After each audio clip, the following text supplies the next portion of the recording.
Jess, how are the nerves? We've got the microphone on. All good now that I'm up here, Glenn. Thank you. Excellent. You've been nervous all week, as you always are, Never. but I know it'll be a successful night, as it always is.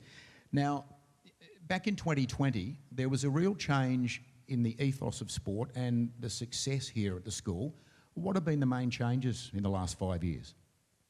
I think something that's so powerful about the sport at John XXIII College, it's always been about being that extra element to making the students the well-rounded people that they are once they leave the school, which I think it's so awesome to be a part of that. In 2020, if I can recall back, it was our year where we decided our goal was to stay in A Division athletics. Previously, before that, we had been in B Division and gone up and down. And with the work of Miss Canonan, who was here before me, and Mr Maxwell, Mr Haynes before that, we had this goal to believe to stay in A, and I think it was the loudest cheer on the day when we came second last in the A Division Carnival, because the students knew that we had stayed in A Division, and it was the self-belief there that they really believed in the common goal and the vision that they actually could do this and be competitive.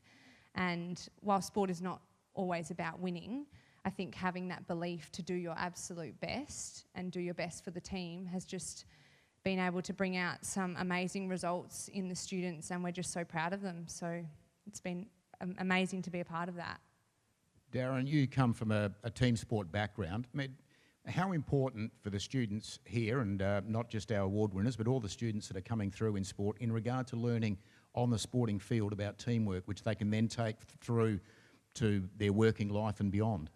Well, I'm sure that everyone here knows about the physical benefits of being involved in sport, not just individual sport, but team sport, of course.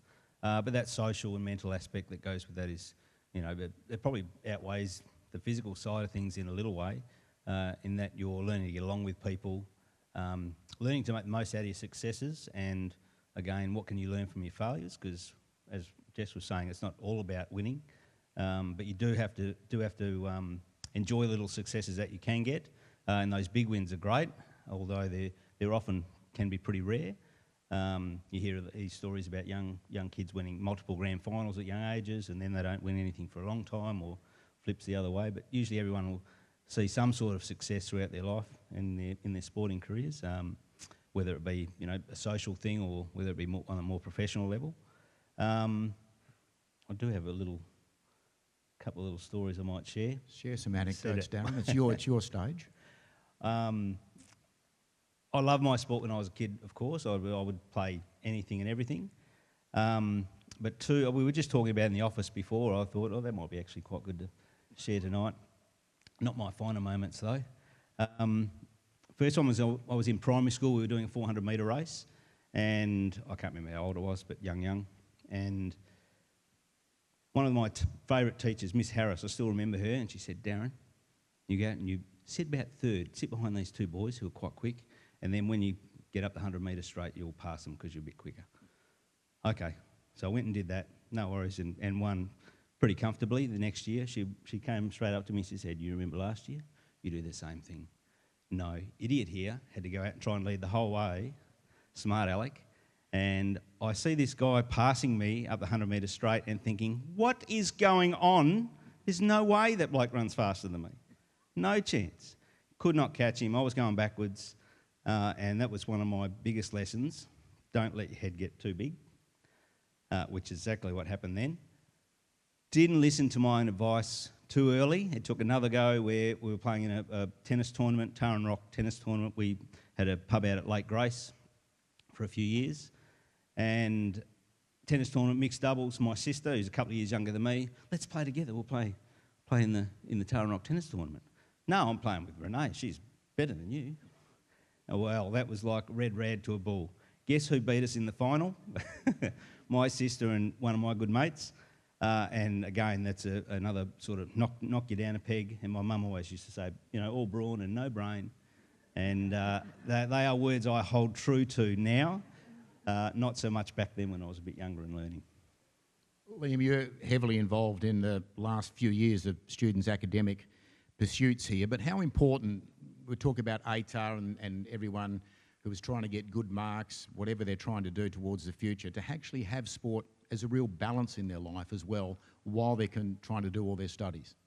Yeah, absolutely. I think, we're on a sporting stage tonight, so I'll refer to sport, but it's anything at all. If it's their music background, if they're playing piano, or their release on the art, being draw or paint, whatever that release is. But, success doesn't come just from having your nose in the books and, 24/7. You need to have that release and that stress release. And it's that different challenge. You're going from the mental challenge of studying and maintaining that workload to that physical challenge of stepping out and testing yourself physically. And, you come back and it's a different sort of tiredness. You can come back and be absolutely exhausted after running or training sessions and, you couldn't get me off the couch. But if you sit in front of the books and you're mentally drained, that physical release is just that as beneficial.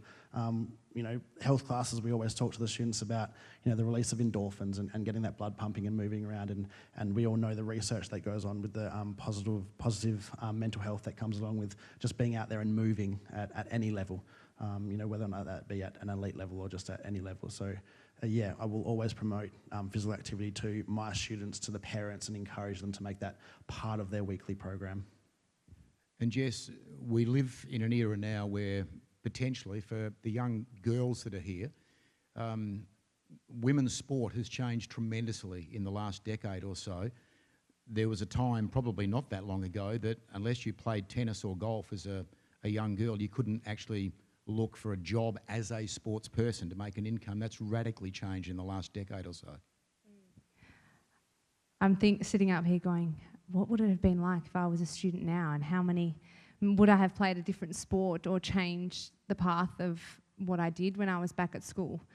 In saying that, I absolutely loved all the sports that I was involved in, and they've definitely shaped the person I am today. But I think it's really amazing that girls have even more of an opportunity now to be able to strive for that elite level and strive to potentially make it a career or something that they would like to do. And I think it motivates students at school from a younger age where they may have not got involved otherwise to look at that and go, that could potentially be me one day. And even if they don't make it to that level, it still brings them to sport and introduces them to something that is so important in their life. And if that means they become lifelong lovers of sport or find something that they truly enjoy that they can do for a really long time, it's amazing to be a part of that. But there's definitely so many things that young women can aspire to be and aspire to do in the sporting world. And yeah, the world's your oyster, I say, so go the girls. Have you found that, Darren, with the girl? I mean, you're working, as we mentioned in the intro, with the Girls Football Academy in WA. Have you noticed a change in what girls are thinking about in regard to their potential sporting futures? Yeah, most definitely. Get a lot more influence here at the college with trying to promote those different sports and trying to come in and allow opportunity for everyone. But through things like State Academy and the East Perth Women's, and just seeing the professionalism that they bring and the willingness to do well, and I think we've seen that a little bit in the AFLW as well. When I say a little bit, that willingness to do well was a bit worried early on because they were so keen, or they are so keen to prove themselves. It's almost like they're risking injury a lot of the time, going in, head first and not quite knowing how to protect themselves. You see that shift turning around a little bit now, and in the way they play, or being able to use their body and protect themselves a bit better, but still that fierce determination to do well and prove themselves. Yeah. Liam, as you mentioned, you had some time at Mercedes College, which is a slightly different campus sporting-wise to this one, tucked away in the heart of the city. But what did you make, or what do you make of the sporting facilities at this school? We talk about it all the time and talk to the students about taking care of the facilities that we've got, because they are absolutely elite, and it is a privilege to work here but also attend here as a student. The maintenance and grounds team do an absolutely fantastic job, and you've never seen some greener ovals, and I think it is testament to the work that they put in when our facilities are hired by the external organisations that hire our facilities and use them. Our students need to, make the most of these opportunities to further themselves and make sure that they are taking those opportunities to participate. We are absolutely privileged to be in the position that we are. Just to finish with you, Jess, you have a Latin couple of words that you use quite often in regard to how sport really fits into the ethos of John XXIII College. We always talk about here at John XXIII, and all the staff are extremely passionate about it, but we say cura personalis, which is care for the whole person, and we know that care for the whole person might look a little different for everyone, whether they're interested in music, drama, technologies, Margis. But in terms of sport, and as Liam mentioned earlier, the importance of that and the benefit of that for mental health and your physical well-being, it's really wonderful to be a part of such a large area of the college that I believe really helps shape our students to be really well-rounded.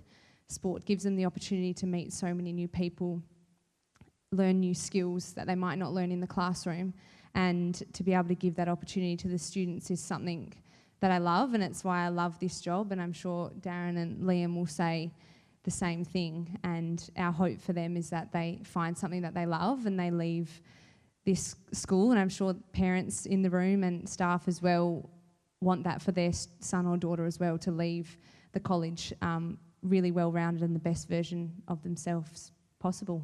Please thank our panel, Liam, Jess and Darren. And